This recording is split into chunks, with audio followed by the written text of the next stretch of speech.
Good morning guys, welcome back again sa channel ko. Today po at biyahe ulit kami papuntang Subic at bibili ng gamot. Diretso na rin kami ng Walter. Tara guys, maglakad siya. Bumalik ulit kami sa loob ng piyesta dahil may naiwan kaming gamit sa bahay. Naiwan namin yung warranty. Hindi, yung sa Meco Bill tsaka yung warranty card ng salamin dahil magpapasalamin kami sa Walter eh.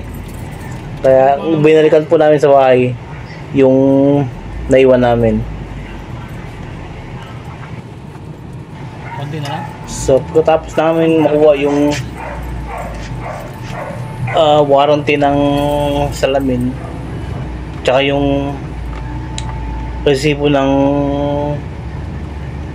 bill ng ilaw ay truyan na rin kami umalis at pupunta muna kami ng Subic, bibili muna kami ng gamot, pagkatapos dadaan sa paggawa ng salamin bago kami magbabayad ng kuryente.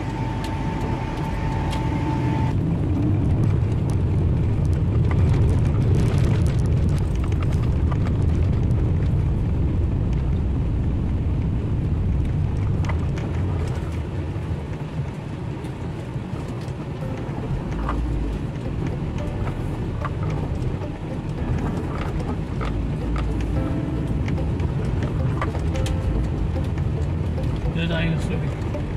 Doon na tayo bili ng gamot.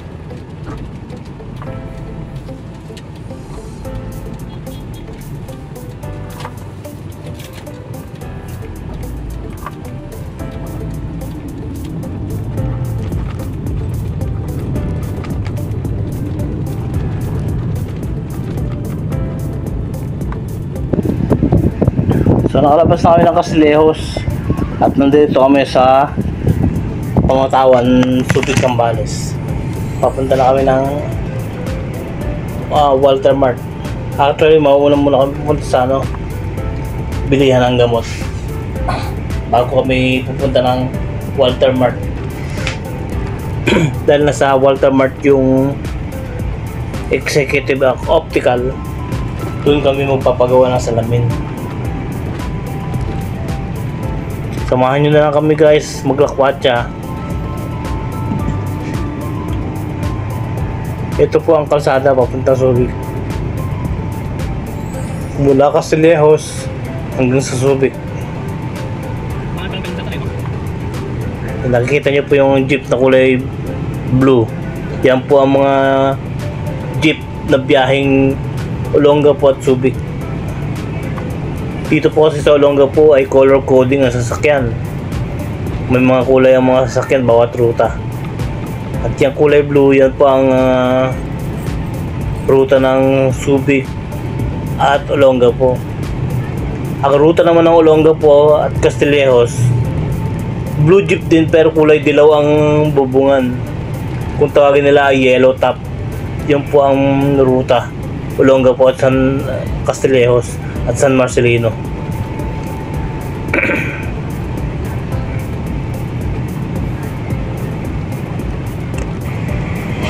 At kung kayo naman po ay mapapadpad sa Olonga po City mismo, ang kulay po ng mga ruta ng jeep doon, ayon lang sa pagkakaalam ko po, ang kulay dilaw ay Santa Rita Gate.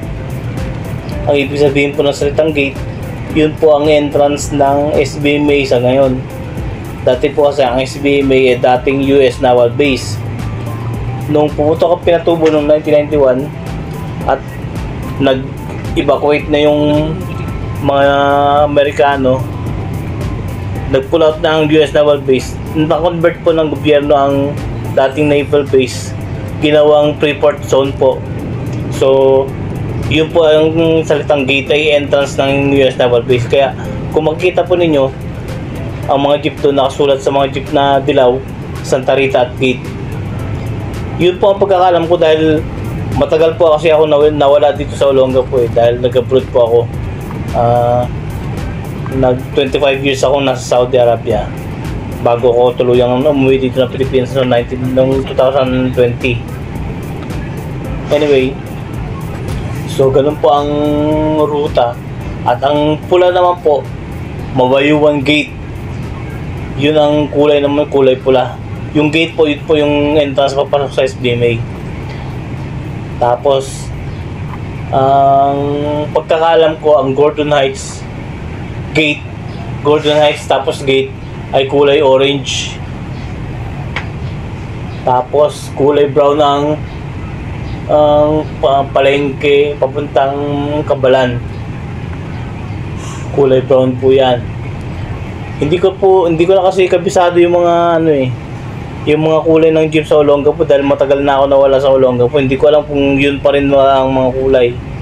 Pero yung ang pagkakalam ko lamang po ay yung nabanggit ko, yun po ang mga naalala ko. So sa ngayon po marami nang pagbabago sa sa Olongapo City. Natira po ako ng Olongapo mula po nung nag-abroad na ako. Siguro kasi dati po kami sa Subic nakatira. Doon po ako lang nagbinata sa Subic. Lumaki hanggang nag-abroad ako. Pero nung mga pag-asawa ko, nung 2005,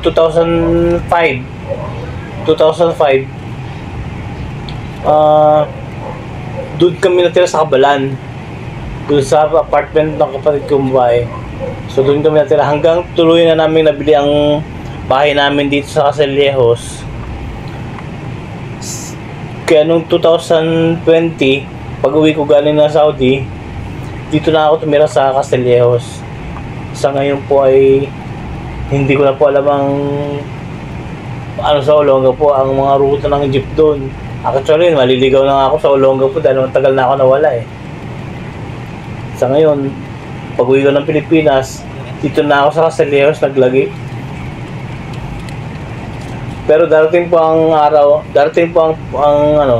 minsan, mamamasyal ako dyan sa Olongapo. Susubukan po namin ipakita yung SBMA. Dito na po kami sa palengke ng Subic. Wala lang kami makitang parking lot sa labas, kaya dito muna kami parking sa vicinity ng palengke. At least dito maraming parkingan. So hindi kasi kami makakita ng parkingan doon sa bilihan ng gamot. So naisip ni Chancellor na dito na kami mag-park sa parking area ng palengke at lalakarin na lang niya yung bilihan ng gamot. So ngayon po nakapark na kami ngayon sa palengke sa may parking lot at mamili muna ng gamot si Chancellor. Hihintay na lang namin dito sa sasakyan.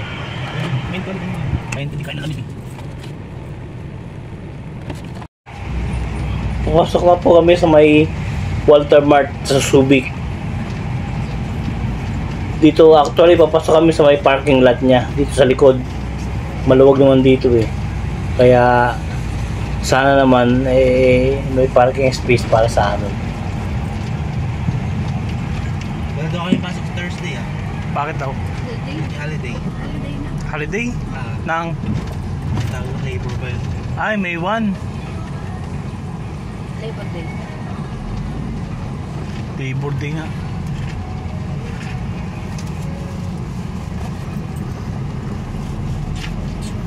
May kupit na naman sa baon. Grabe naman si Dino. Pagkain niya naman binibili.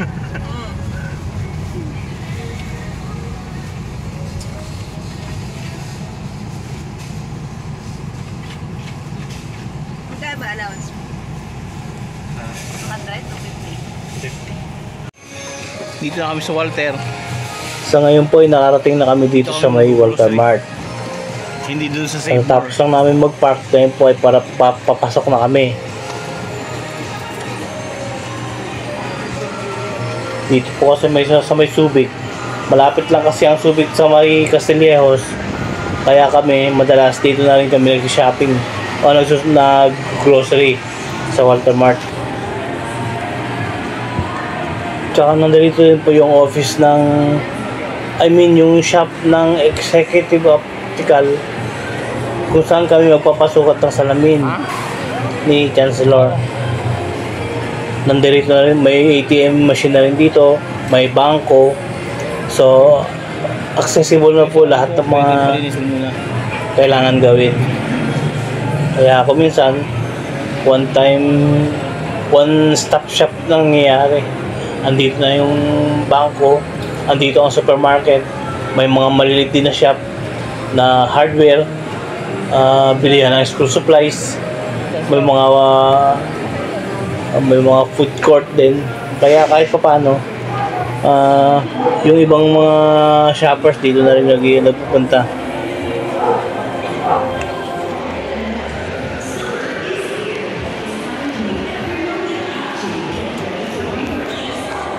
Bukas, di ba ba?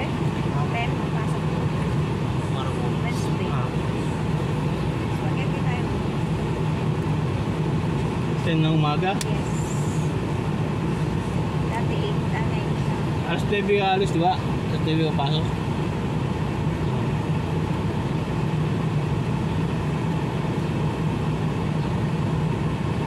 Yung ilaw. Hindi tayo nagbayad ng ilaw. Doon sa Save More. Nga pala. Hala. Save More, daan tayo Save More.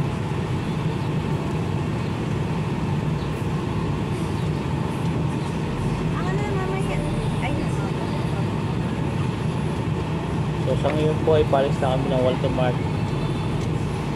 Hindi na rin pinakita yung pag-grocery namin. Ay binabawal po ang pagkuha ng video sa loob ng grocery. Kaya hindi na kami nakapag-video sa loob. So ngayon ay paalis na kami, palabas na kami ng parking area ng Walter Mart at pauwi na kami ng Castillejos. So kahit na maikli lang ang oras ng gala, kahit pa paano nakakapaggala.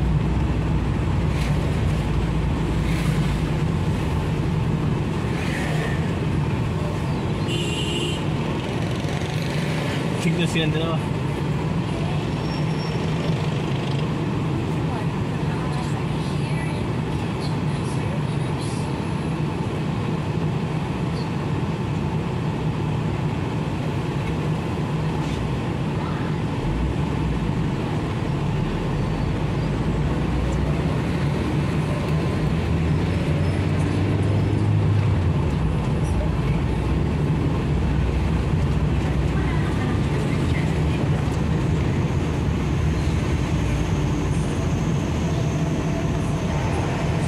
So ayun po.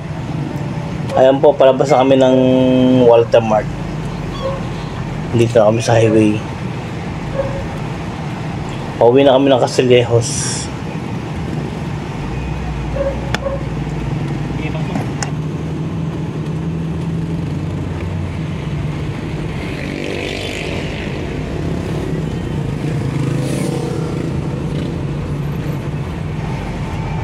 Ang pangalan po ng lugar na ito ay Manganbaca, Subic, Zambales.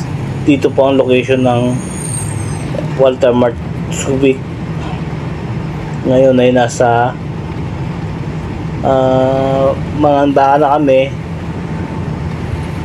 papunta ng Castillejos. Actually hindi ko talaga maintindihan, pero ang pagkakalam ko, ang pangalan ng lugar na ito ay Manggahan. So sa tanda ko na ito, hanggang ngayon hindi ko pa maintindihan kung bakit ang tawag nila ay Manganbaca. Pero ang pagkakalam ko po ng bata pa ako ay Manggahan ang tawag nila dito. Kung taga Zambales kayo, paki-comment nyo na lang po sa baba kung ano talaga tunay na istorya at kung ano ang tunay na pangalan ng lugar na to. Manganbaca ba o Manggahan? Hindi ko po alam ang tunay na istorya nito kasi ang kinalakihan ko talagang lugar ay sa Kalapakuan, sa Subic, sa Kalapakuan. Doon po talaga ako lumaki, kaya hindi ko alam ang istorya nitong Manganbaca. Kung nakikita nyo po yung mga sasakyan na nanggagaling sa kanan bahagi, yan po ay bypass road papunta ng palabas ng Subic papuntang Olongapo. Ang labas nyo na po dyan ay isang matain na. Hindi na kayo dadaan sa bayan ng Subic. Bypass road po yan papuntang Maynila.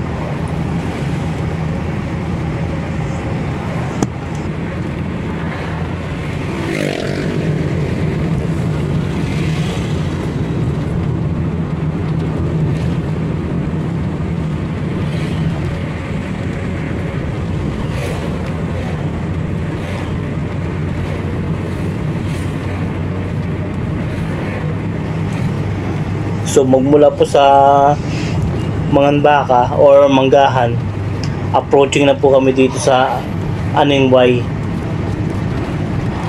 Itong pag-aahon ng sasakyan kasi po pataas tong kalsada na ito. Ang pagkakalam ko ay Aningway na ito.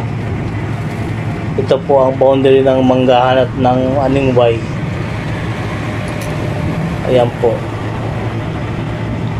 Dito actually meron din isang bagong fiesta community dito sa may parting Aningway. Ito po tinatawag na Fiesta Prime. Hindi ko lang alam kung marami na nakatira. Pero alam ko marami na yung nakatira Pero marami pa rin yata ang bakante. Dito po yun sa may paglagpas ng pag-ahon. Ito po yung nakikita niyo yung mga flag na yan sa gilid sa kanan. Yan po yung Fiesta Prime. Minsan papasukin namin yan, i-video ko rin yung lugar na yan. Ganyan pagmamano yung Maganda kasi itong lugar na to Yan po. So, Aningway na po tayo. At pagyari po nitong ating Aningway, Barrio Aningway ng Subic, ang susunod po dito ay Pamatawan na. Pinawang Pamatawan po ang boundary ng Castillejos. Magkakasunod na po yan, Pamatawan tapos Castillejos, doon na po sa amin. So ngayon nandito na po tayo sa Aningway pa rin, papunta na ng Pamatawan.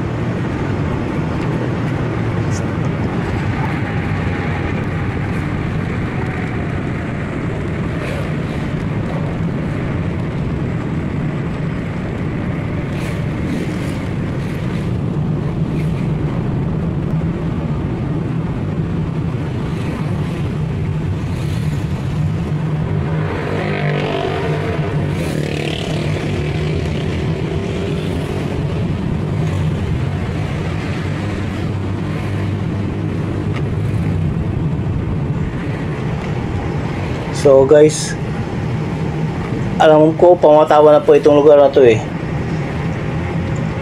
Pamatawan na po ito at malapit na sa Castillejos.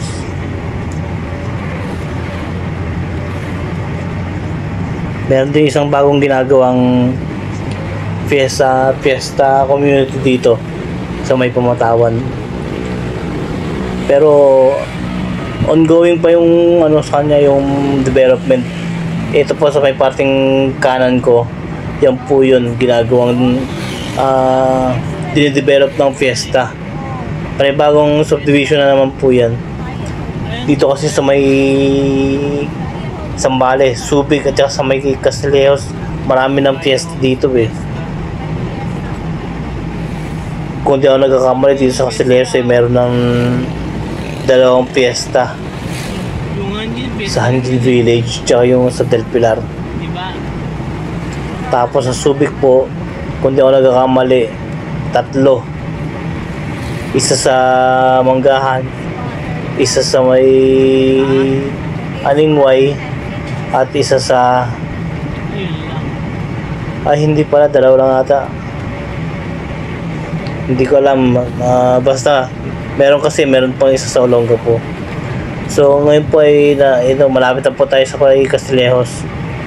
Pamatawan na po tayo lugar na ito. Nabubulol-bulol ako Ito po, boundary na po ng Castillejos.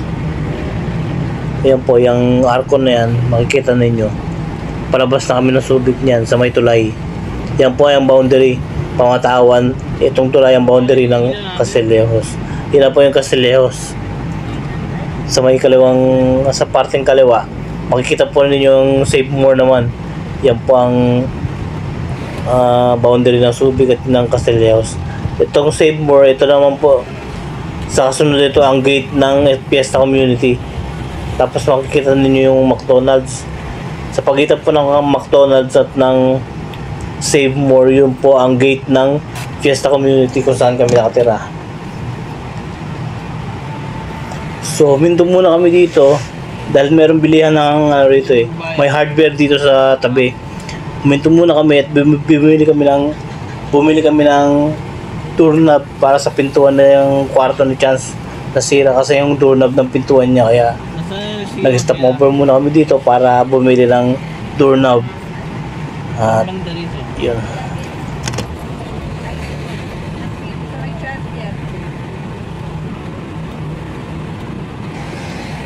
So habang namimili ng doorknob si Chancellor sa hardware, si Ate Sheila naman po ay lumakad na pupunta sa Save More para magbayad ng kuryente. Kasi meron pong bayaran ng kuryente dyan sa may Save More.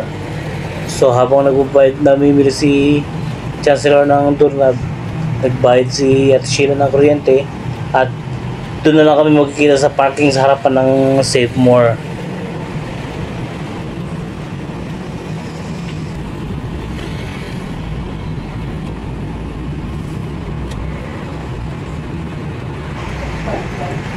So ngayon paalis na kami, pabalik na kami ng Fiesta. At ang hirap magtumawid. Ang hirap tumawid dito sa papasok ng Fiesta, daming sasakyan. Ayan po. Pero magpa-park muna kami para hintayin naman namin si Ate Sheila. Nagbabayad ng kuryente sa Save More. Dito, magpa-park muna kami dito. Yan.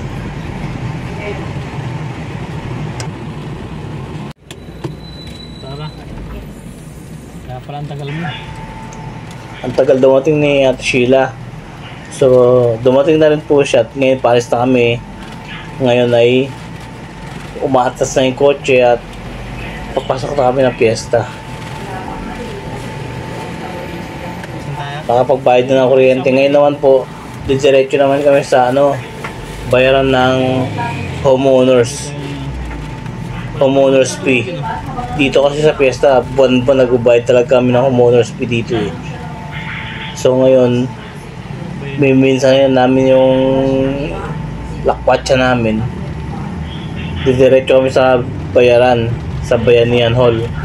Bayaran ng homeowners fee. Saan naman nagbabayad? Dapat sana magbayad na rin kami ng tubig, kaso wala pa yung bill ng tubig. Hindi ko alam kung magkano babayaran namin. Hindi na rin sa dolar. So sa ngayon, homeowners fee muna. At baka hindi kami hakutan ng basura kapag hindi pa kami bayad eh.